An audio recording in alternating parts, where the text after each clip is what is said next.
નમસ્કાર, ન્યૂઝ 18 ગુજરાતી પર આપનું હાર્દિક સ્વાગત છે. આપ જોઈ રહ્યા છો જ્યોતિષ ચક્ર અને હું છું પંકજ શર્મા. આજે છે 14 જુલાઈ સોમવાર અને સોમવારનો દિવસ શિવજીની પૂજા માટે શ્રેષ્ઠ મનાય છે. શિવ પૂજાથી સંસારના તમામ સુખ પ્રાપ્ત થતા હોવાની પણ માન્યતા છે. આજે ખાસ વાત કરવી છે વિદેશ યાત્રાને લગતા પ્રશ્નોની. વિદેશ જવા માટે આપને ક્યારે મળશે વિઝા? તમે જાણો છો કે ઘણા લોકો વિદેશ જવા માટે ખૂબ થનગનતા હોય છે પણ વિઝા મળતા નથી હોતા. વિદ્યાર્થીઓ અભ્યાસ માટે વિદેશ જવાના હોય તો તેમની કિસ્મતના કાર્ડ શું કહે છે તેના વિશે માર્ગદર્શન આજે આપણે મેળવવાના છીએ. સાથે જ 12 રાશિની આજનો દિવસ કેવો રહેવાનો છે, શું કહે છે તેમના રાશિના કાર્ડ એ પણ જાણીશું. આજના આ પાવન દિવસે ટેરો કાર્ડ રીડરની મદદથી 12 રાશિ પર શું અસર થશે તેના વિશે પણ જાણીશું. જાણીતા ટેરો કાર્ડ રીડર શ્વેતા ખત્રી પાસેથી જાણીશું. સૌથી પહેલા શ્વેતા, આપનું હાર્દિક સ્વાગત છે. Thank you. નમસ્કાર દર્શક મિત્રો. શ્વેતા, ખાસ વિદેશ યાત્રાને લગતો આજનો જે સવાલ છે ત્યારે પહેલો સવાલ તો મારો એ જ છે, કારણ કે આપણે રાશિની વાત કરીએ પહેલા ઘણા બધા અભ્યાસ માટે વિદ્યાર્થીઓ વિદેશ જવા માંગતા હોય છે પણ એમના પ્રશ્નો એવા હોય છે કે વિદેશમાં વિઝા મળશે કે કેમ, અને વિદેશમાં ગયા પછી એ સફળ થશે કે કેમ. તો એનો જવાબ આજે આપશો કે વિદેશમાં વિઝા મળે એના માટે કયા ઉપાયો કરવા? ચોક્કસ. વિદેશમાં જેમને જવું છે એ સ્ટડી માટે હોય કે ત્યાં જોબ માટે હોય, ત્યાં સેટલ થવું છે, તો સૌથી પહેલાં તો રોજ તમારે હળદરનું તિલક કરવાનું ચાલુ કરી દો, કારણ કે એ નવી ઓપોર્ચ્યુનિટીઝ અને વિદેશ યોગને અટ્રેક્ટ કરે છે. બીજું, હનુમાન ચાલીસા, હનુમાનજીની પૂજા બહુ જ ઇમ્પોર્ટન્ટ છે, કારણ કે હનુમાનજી પવનપુત્ર હનુમાન છે જે તમને વિદેશ જવામાં મદદ કરશે. સાથે સાથે તમારી ઉત્તર દિશામાં, તમારા રૂમ છે, તમારું બેડરૂમ અથવા તમારા ઘરની ઉત્તર દિશામાં એક પૃથ્વીનું ફિગર, આઇડલ જેને કહેવાય, એ મૂકી દો, કારણ કે ઉત્તર દિશાથી આ ઓપોર્ચ્યુનિટી આવે છે. અને તમારા મનમાં પહેલાં તો ક્લિયર કરી દો કે તમારે કયા પર્પઝથી કયા દેશમાં જવું છે, અને આને પ્લેસ કરી દો અને તમે જોશો કે એ ઓપોર્ચ્યુનિટી આવવા લાગશે અને એ બધા જ પરિબળો કામ કરવા લાગશે જેનાથી તમે વિદેશમાં જઈ શકો. બિલકુલ. હવે શ્વેતા, આમાં એક બીજો સવાલ એ છે કે વિદેશમાં તો પહોંચી ગયા, અમેરિકા, કેનેડા કે ઓસ્ટ્રેલિયા કે યુકે, પણ ત્યાં ગયા પછી સેટ નહીં થઈ શકતા હોતા અથવા નોકરી નથી મળતી હોતી, તો આવા સંજોગોમાં વિઝા મળ્યા પછી ત્યાં સેટલ થવું હોય તો એના માટે શું ઉપાય કરવા? ઘણા લોકો, હા સાચી વાત છે, પહોંચી તો જાય છે પણ પછી જલ્દી જોબ નથી મળતી. તો એના માટે હું કહીશ કે જ્યારે તમે વિઝા માટે પણ અપ્લાય કરો છો અને એના પહેલાં જ તમારે કઈ જોબ જોઈએ છે, કઈ રીતે તમારે ત્યાં આગળ વધવું છે, એ પહેલાં તો માઇન્ડથી ક્લિયર કરી દો, કારણ કે તમે ત્યાં પહોંચીને જે ત્યાંની સિચ્યુએશન છે એ પ્રમાણે જલ્દી એડજસ્ટ નહીં થઈ શકો અને ઘણી બધી નેગેટિવિટી પણ આવશે. તો અહીંયાથી જ બધી રેમેડીઝ કરીને જશો તો ત્યાં તમને તરત જ ફાયદો થશે. એની એક રેમેડી છે કે તમારે રોજ પહેલાં તો અહીંયા સૂર્યને જલ ચડાવવાનું છે અને સક્સેસ માટે પ્રાર્થના કરવાની છે કે તમે જ્યારે વિદેશમાં પહોંચો છો તમને જોબ જે તમે ઈચ્છો એ પ્રમાણે મળી જાય, કારણ કે સૂર્ય આપણને સફળતા અપાવે છે.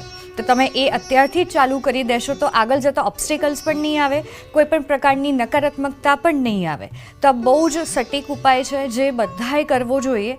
આનાથી તમે જોબ ઇમિડિયેટલી મળી જશે. બિલકુલ. હવે ત્રીજો એક સવાલ શ્વેતા એ છે કે ઘણા બધા દર્શકો જ્યારે ફોન કરતા હોય છે ત્યારે આપ ટેરો કાર્ડના માધ્યમથી પણ એમને માર્ગદર્શન આપો છો, ત્યારે વિદેશ યાત્રામાં ટેરો કાર્ડ કઈ રીતે માર્ગદર્શન આપતું હોય છે અથવા તો ગાઈડ કરતું હોય છે? જ્યારે કોઈ પણ પ્રશ્ન પૂછે છે કે વિદેશ યોગ છે કે નહીં, તો પહેલાં તો એમાં યસ ઓર નોમાં આપણે ચેક કરીએ છીએ. જો હા છે તો ટાઈમ ડ્યુરેશન પણ ચેક કરીએ છીએ કે કઈ રીતે કેટલા ટાઈમમાં થશે. અને ઘણા લોકોનું એવું પણ હોય છે કે વિદેશમાં જવું છે પણ હજી કાર્ડ જેવા પોઝિટિવ નથી આવ્યા, તો એમાં આપણે ગાઈડન્સ કાર્ડ લઈએ છીએ. ગાઈડન્સ એટલે કે માર્ગદર્શન, કે તમારે આ કરવાથી ફાયદો થશે. ઘણી વખત આપણી માનસિકતા પણ કામ કરતી હોય છે, આજુબાજુની નકારાત્મકતા પણ કામ કરતી હોય છે, જેના કારણે ઓબ્સ્ટેકલ આવતા હોય છે. અને એના માટે તમે રોજ રાહુનો મંત્ર કરી શકો છો 108 વખત. અને સાથે સાથે શનિવારના દિવસે 7 ગરીબોને કાળા ચણા અને ગોળ આ ડોનેટ કરો, દાન કરવાનું રાખો. આનાથી બહુ જ ફાયદો થશે. અને જે વ્યક્તિને કોઈ પણ તકલીફ આવતી હોય વિદેશ જવામાં, વિઝામાં કે કોઈ પણ રીતે વિદેશ જવામાં, તો એનામાં પણ બહુ જ ફાયદો થશે. બિલકુલ.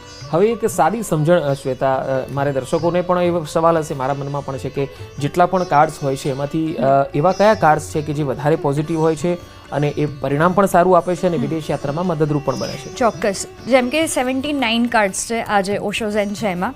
હવે આમાં અમુક કાર્ડ્સ એવા છે જેમ કે ડ્રીમ કાર્ડ આવ્યું છે, જે ડ્રીમ કાર્ડ બતાવે છે કે આ તમે જે સપના જોવો છો એ પૂરા થશે. આવા જે મેજર અરકાનાના કાર્ડ્સ છે એ બહુ જ પોઝિટિવ કાર્ડ્સ હોય છે, જે બતાવે છે કે આ પોસિબલ થવાનું છે, આ તમે ઈચ્છો કે ના ઈચ્છો કુદરત તમને આપવાનું છે. સાથે સાથે એક ટ્રાવેલિંગનું કાર્ડ છે, જે બતાવે છે કે તમારું ટ્રાવેલિંગ છે જ, એટલે વિદેશ યોગ માટે હોઈ શકે કે આજુબાજુના ક્યાંક ટ્રાવેલિંગ માટે હોઈ શકે. તો આવા ઘણા બધા એવા કાર્ડ્સ છે જે આપણને બતાવે છે કે આના કારણે આ વસ્તુ થવા જઈ રહી છે.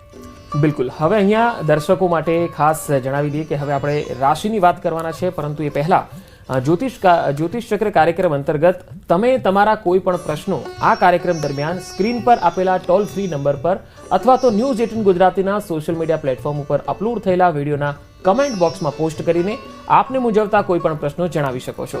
આ ઉપરાંત અમારા ટેરો એક્સપર્ટ શ્વેતા ખત્રીના ઓફિશિયલ ઇન્સ્ટાગ્રામ પેજ ઉપર પણ મોકલાવી શકો છો. અમે તમારા દરેક પ્રશ્નોના જવાબ આપવાનો પૂરો પ્રયત્ન કરીશું. તો આ કાર્યક્રમ માટે આપના મંતવ્યો પણ અમને ચોક્કસથી મોકલજો. તો શ્વેતા, હવે શરૂ કરીએ આજના 12 રાશિના જાતકો માટેનું આજનો દિવસ કેવો રહેશે. પહેલી રાશિ છે મેષ. મેષ રાશિ માટે આજનો સોમવાર જોઈએ. જે આવ્યું છે ગાઈડન્સ કાર્ડ બતાવે છે કે આજના દિવસમાં તમને માર્ગદર્શન મળવા જઈ રહ્યું છે, જેને ફોલો કરવાથી તમને ફાયદો થશે. આજનો દિવસ સોમવાર છે ને જો આજે તમે ક્યાંક ફાઇનાન્શિયલી કંઈક ડિસિઝન લેવા માંગતા હોય તો ગાઈડન્સ લઈને કરવાથી તમે જે પણ વિચારતા હશો એ પ્રમાણે થવા લાગશે. આગળની રાશિ વૃષભ રાશિ માટે આવ્યું છે ટ્રાન્સફોર્મેશન કાર્ડ, જે બહુ જ પોઝિટિવ છે. આજના દિવસમાં તમારી ઓરા એનર્જી પણ બહુ જ પોઝિટિવ રહેવાની છે, તમારું માઇન્ડસેટ બહુ જ ક્લિયર રહેશે. અને આ કાર્ડ એ પણ બતાવે છે આજના દિવસ માટે કે તમારે જે પણ કે આજના દિવસમાં કામ પૂરા કરવા છે તો ઘણા બધા રસ્તાઓ આવશે જેમાં તમારે આગળ વધવાથી ફાયદો થવાનો છે. મિથુન રાશિ. રિસેપ્ટિવિટીનું કાર્ડ મિથુન રાશિ માટે આવ્યું છે, જે બતાવે છે કે આજનો દિવસ પોઝિટિવ છે. નવી એનર્જી સાથે તમે કનેક્ટ થવાના છો, નવા લોકો સાથે કનેક્ટ થવાના છો. અને ખાસ કરીને તમારા ઘરમાં જે પણ ફિમેલ છે એમનું ધ્યાન રાખજો, અને જે ફિમેલ છે એમને પોતાનું ધ્યાન રાખવાનું છે, કારણ કે રિસેપ્ટિવિટીનું કાર્ડ બતાવે છે કે આજના દિવસમાં નવી એનર્જી સાથે આગળ વધવાના તો છો જ, પણ નવા લોકો સાથેનું કનેક્શન પણ બતાવે છે, અને ફિમેલથી પણ તમને આજના દિવસમાં ફાયદો બતાવે છે. કર્ક રાશિનું આવ્યું છે ઇનર વોઇસ એટલે કે આજનો દિવસ અંતરાત્માને સાંભળવાનો દિવસ છે. આજના દિવસમાં તમને જે કંઈ ઇન્ટ્યુશન્સ થાય એને ફોલો કરજો, એનાથી બહુ ફાયદો થશે. આજના દિવસમાં તમે થર્ડ આઈ પર મેડિટેશન પણ કરી શકો છો, એના કારણે તમારા માઇન્ડથી પણ ક્લેરિટી આવશે, વિચારોમાં ક્લેરિટી આવશે. આગળની સિંહ રાશિ જોઈએ. સિંહ રાશિ માટે આવ્યું છે આઇસોલેશન કાર્ડ.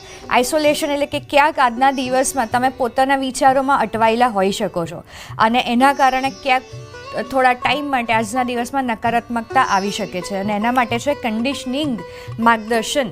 આ કન્ડિશનિંગ કાર્ડ બતાવે છે કે ભલે આજુબાજુ ગમે તેવી આજના દિવસમાં પરિસ્થિતિ હોય, પણ તમારે પોતાના એનર્જી પર, પાવર પર ધ્યાન આપવાનું છે. તમે સિંહ જેવા છો, અને સિંહ રાશિ માટે જ આવ્યું છે, તો તમારી સ્ટ્રેન્થ પર ફોકસ કરજો, ના કે નેગેટિવિટી ઉપર. કન્યા રાશિ. એક્ઝોશન કાર્ડ આવ્યું છે કન્યા રાશિ માટે, જે બતાવે છે કે આજના દિવસમાં વર્કલોડ આવી શકે છે, તમે બહુ જ બિઝી થઈ શકો છો, અને બહુ જ બધા કામના કારણે તમે ક્યાંક થાકી શકો છો.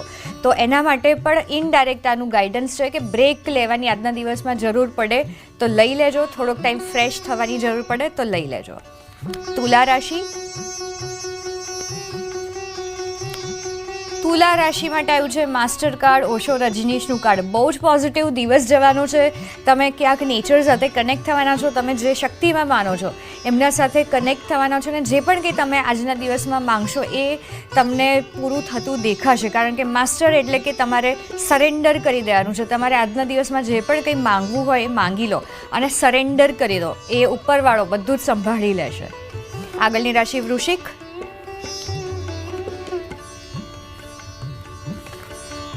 વૃશ્ચિક રાશિ માટે આવ્યું છે પાર્ટિસિપેશન, જે બતાવે છે કે આજનો દિવસ હળી મળીને કામ કરવાના છો, ફેમિલી સાથે પણ ટાઈમ સ્પેન્ડ કરવાનું આ બતાવે છે કે ભેગા મળીને કંઈક કરવું, નવી એક્ટિવિટીમાં આગળ જવું. તમે જો પાર્ટનરશિપમાં વિચારતા હોય કંઈક કરવાનું તો યસ, આ પોઝિટિવ કાર્ડ છે, કારણ કે પાર્ટિસિપેશન એટલે કે ભેગા મળીને આગળ વધવું અને બધાને એનાથી ફાયદો થવો.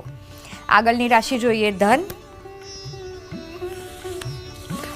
ધન રાશિ માટે આવ્યું છે ફાઇટિંગ કાર્ડ. બની શકે કે આજના દિવસમાં મેન્ટલ ફાઇટ થાય, એક મેન્ટલ ક્લેશ થાય, ઘણા બધા વિચારો આવે, બહુ જ બધા અનવોન્ટેડ વિચાર આવે, નેગેટિવિટી આવે, પણ એનું ગાઈડન્સ કાર્ડ છે ધ સોર્સ. તમારે પોતાની એનર્જી, તમારી ઓરા પર ધ્યાન આપવાનું છે અને તમારે જે આજના દિવસમાં કામ કરવું છે એના પર ધ્યાન આપી દો. બાકી વિચારો જતા રહેશે.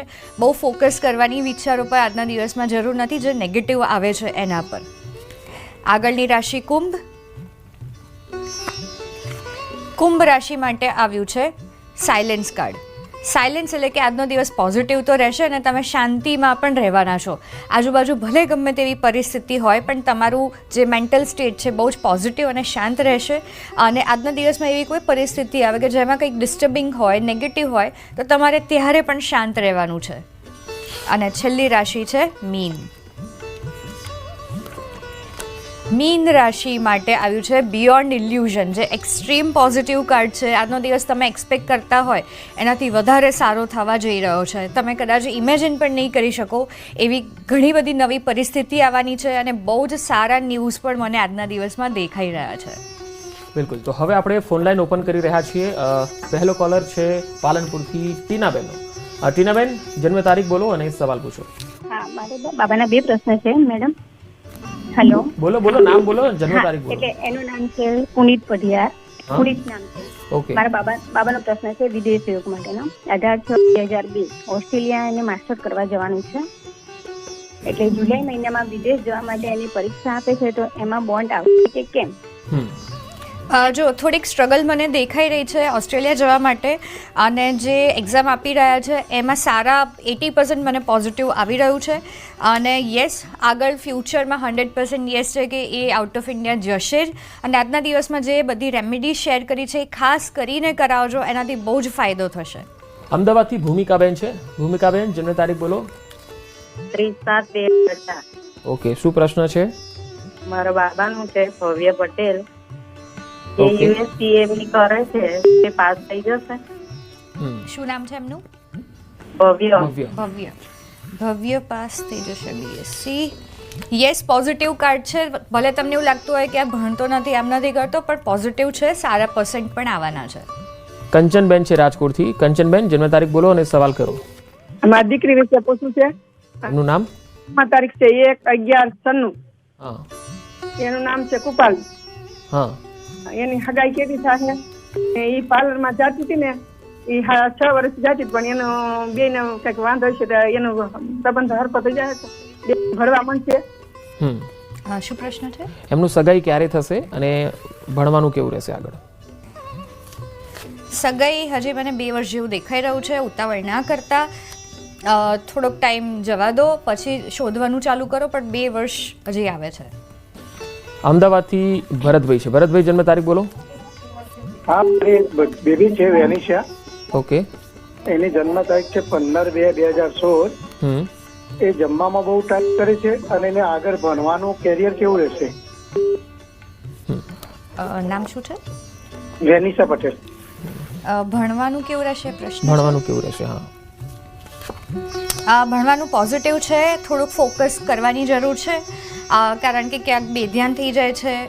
અને ઓવરઓલ એનું કરિયર પણ સારું છે અને આગળ સક્સેસ પણ મને દેખાઈ રહી છે. રસીલાબેન છે અમદાવાદથી. રસીલાબેન, જન્મ તારીખ બોલો. 22/9/94. હા. અને એનો આપણા કુર્તીનું કર્યું છે રેડીમેડ. બહુ સારું ધંધો એવી રીતના કરતો. ધંધો કેવો ચાલશે જે ચાલુ કર્યો છે? બહુ જ પોઝિટિવ છે. બહુ જ ફોકસથી આગળ વધો, ટેન્શન વગર, કેમ કે પોઝિટિવ કાર્ડ આવ્યું છે. અને ટ્રસ્ટ એટલે કોન્ફિડન્ટ થઈ જાઓ, કેમ કે બધું જ તમારા ફેવરમાં છે અને તમને 6 મહિનામાંનું બહુ જ પોઝિટિવ રિઝલ્ટ પણ મળશે જ. નેહાબેન છે રાજકોટથી. નેહાબેન, જન્મ તારીખ બોલો. મારી જન્મ તારીખ છે 10/8/81. ઓકે. મારી તબિયત બહુ સારી નથી રહેતી હમણાંથી. થોડાક ટાઈમ મહિને કંઈક ને કંઈક ઊભું જ રહે છે. તબિયત સારી નથી. નેહાબેનની હેલ્થ અત્યારની ચેક કરીએ. જે ઇમોશનલી ઘણું બધું ડિસ્ટર્બન્સ આવતું હોય છે, આજુબાજુની પરિસ્થિતિની અસર પણ તમને જલ્દી થઈ જાય છે, તમે ઇમોશનલ વ્યક્તિ છો અને એના કારણે વિચારો પણ નેગેટિવ થાય છે. આ અત્યારે પ્રોબ્લેમ છે, પણ બહુ જલ્દી આ વર્ષમાં તમને સારું રિઝલ્ટ મળશે, હેલ્થ સારી થશે. અને એના માટે રોજ મેડિટેશન કરો અને પ્રાણાયામ કરો, બ્રેથિંગ કરો, આનાથી ફાયદો થશે. અને મીઠાના પાણીથી નહાવાનું રાખો. રાજપીપળાથી આરતીબેન છે. આરતીબેન, બોલો જન્મ તારીખ. 14/7/2008. હા, અને શું પૂછવા માંગો છો? હવે એનું આજનો દિવસ કેવો છે ને એનું ભણવા માટે કેવું છે એ પૂછ્યું હતું. માટે પ્રશ્ન હોય એમનું નામ નીલ દેસાઈ. ફરી એકવાર બોલશો નામ? નીલ. હા આજનો દિવસ જાણવો છે? હા, આજે એની બર્થડે છે. આજનો અરે દિવસ. વાહ, બર્થડે વિશ કરજો અમારા તરફથી ખાસ, અને બહુ જ બધા બ્લેસિંગ્સ. આજનો દિવસ અબન્ડન્સનું કાર્ડ છે, બહુ જ પોઝિટિવ રહેશે, કારણ કે અબન્ડન્સ એટલે કે સમૃદ્ધિ. એ જેમાં પણ આગળ જશે ત્યાં એમને સમૃદ્ધિ તો મળવાની જ છે, નોલેજ પણ મળવાનું છે, એ પ્રકારનું કાર્ડ છે આ. અને આજ પછી એમના કદાચ ગ્રહો પણ એટલા પોઝિટિવ થવા જઈ રહ્યા છે જેની પણ અસર આવશે. અને આ ધીરે ધીરે તમને દેખાશે. એમને ખાલી કહેજો કે ફોકસ રહે, ધીરે ધીરે આગળ વધે, ઉતાવળ ના કરે. ઓવરઓલ એમનું બહુ જ સારું છે. દાહોદથી રાધાબેન છે. રાધાબેન, બોલો જન્મ તારીખ અને સવાલ. હા, મારી જન્મ તારીખ 16/6/84, નામ રાધાબેન છે. ઓકે. હું 17 વર્ષથી આંગણવાડીમાં નોકરી કરું છું. મારી ઉંમર 41 વર્ષની છે. તો મારું પ્રમોશન થશે કે? ઓકે, રાધાબેનનું પ્રમોશન ચાન્સીસ 80% આવ્યા છે. અને પ્રમોશન માટે થોડીક એક્ટિવિટીમાં ઇન્વોલ્વ થજો, કોઈકનું સપોર્ટ લેજો. આનાથી તમને વર્ષમાં મને પ્રમોશન દેખાઈ રહ્યું છે, થઈ જશે. વિકાસભાઈ છે અમદાવાદથી. વિકાસભાઈ, જન્મ તારીખ બોલો. જન્મ તારીખ છે 13/10/1988. હા, અને શું પ્રશ્ન? પ્રશ્ન એ છે કે જીવનમાં ઉતાર ચઢાવ આવે છે ને નેગેટિવ હમણાંથી થોડું વધારે થઈ રહ્યું છે, તો પોઝિટિવ ક્યાંથી થશે અને ચઢાવ ક્યાંથી આવશે? ઓકે, તમારા માટે એક તો ટ્રાવેલિંગનું કાર્ડ આવ્યું છે, એટલે હજી થોડોક ટાઈમ છે. પણ આમાં એ પણ બતાવે છે કે ક્યાંક બહુ જ બધા લાઈફમાં અત્યારે કન્ફ્યુઝન છે, એના કારણે થોડીક વધારે ઇફેક્ટ છે. અને ગાઈડન્સ કાર્ડ આવ્યું છે, સાયલેન્સ કાર્ડ, જે બતાવે છે કે અત્યારે શાંત થઈ જાઓ, ભલે પ્રોબ્લેમ્સ છે, હા આ અઘરું છે, પણ ગાઈડન્સ જ આ છે કે અત્યારની આ પરિસ્થિતિમાં પહેલાં તો શાંત થવાનું છે, વિચારો પર ફોકસ કરવાનું છે અને મેડિટેશન કરવાનું છે. આનાથી બહુ જ ફાયદો થશે, નેગેટિવિટી જશે. અને હા, રોજ તમે પાણીનો ગ્લાસ લઈ એમાં અફર્મેશન આપો કે તમારી લાઈફ બહુ જ પોઝિટિવ છે, તમે સમૃદ્ધ છો, અને એ પાણીને પછી પીવાનું રાખો. આનાથી બહુ જ ફાયદો થશે. અમદાવાદથી હિતેનભાઈ છે. હિતેનભાઈ, જન્મ તારીખ? જન્મ તારીખ 25/7/1998, નામ હિરલ. હા. મારો સવાલ એ છે કે મારી બેનની તબિયત થોડાક દિવસોમાં બગડતી રહી છે અને એની ફ્યુચરમાં હેલ્થ કેવી રહેશે? તમારા બેનનું નામ? હિરલબેન. હિરલબેનનું હા થઈ જશે, વાંધો નથી. 6 મહિનામાં રિઝલ્ટ સારું મળશે. એમને કહેજો કે રોજ ખુલ્લા પગે ગાર્ડનમાં ચાલે, આનાથી એમના ચક્ર બેલેન્સ થશે, એનાથી ફાયદો થશે. અને એમને કહેજો કે થોડાક સ્ટ્રેસ, ટેન્શન ઓછું લેવાનું કરે અને અત્યારે પોતાના પર જ ફોકસ કરે. બાકી બધાનું સારું જ છે. અત્યારે એમને પોતાની હેલ્થનું ધ્યાન આપવાનું છે. અને જો બની શકે તો હિલિંગ શીખે, રેકી છે, પ્રાણિક હિલિંગ, એનાથી બહુ જ ફાયદો થશે. ગાંધીનગરથી ઝરણાબેન છે. ઝરણાબેન, જન્મ તારીખ કહો. પ્રવીણાબેન. હા, શું પ્રશ્ન છે? મારા બાબાની જન્મ તારીખ 29/12/88 છે. નામ મૌલિક છે. એના લગ્ન માટે પૂછવાનું છે. ઓકે, મૌલિકના લગ્ન બહુ જલ્દી દેખાય છે. ન્યૂ વિઝન, પણ ન્યૂ વિઝનનું ગાઈડન્સ પણ એ છે કે નવી રીતે, નવી ડાયરેક્શનમાં ટ્રાય કરો તો ફાઇનલ થઈ જશે. સ્મિતાબેન છે વડોદરાથી. સ્મિતાબેન, જન્મ તારીખ કહો. 17/7/1978, મારા હસબન્ડ છે. અમારે પૂછવું છે કે અમારું કામ ક્યારે થશે, એમની હેલ્થ કેવી રહેશે? હેલ્થ કેવી રહેશે? શું નામ છે એમનું? નિલેશભાઈ. નિલેશભાઈની હેલ્થ જોઈએ. પેશન્સનું કાર્ડ અને ફરીથી we are the world. Patience એટલે કે થોડીક ધીરજ રાખો, થઈ જશે સારું, કેમ કે હવે સારું થવા તરફ છે. એમને કહેજો કે કુદરત સાથે વધારે ટાઈમ સ્પેન્ડ કરે, એનાથી એમને ઓરા પર બહુ જ સારી ઇફેક્ટ આવશે, હેલ્થ સારી થશે. બિલકુલ. હવે સમયના ભાવે આજની આ ચર્ચાને આપણે અહીંયા જ સમાપ્ત કરીશું. શ્વેતા, આપનો ખૂબ ખૂબ આભાર અમારી સાથે જોડવા માટે. Thank you. તો દર્શક મિત્રો, જ્યોતિષ ચક્ર કાર્યક્રમમાં આવતીકાલે જ્યારે આપણે મળવાના છીએ ત્યારે આપણે વાત કરીશું પ્રોપર્ટીને લગતા પ્રશ્નોની. અત્યારે રજા આપશો. નમસ્કાર.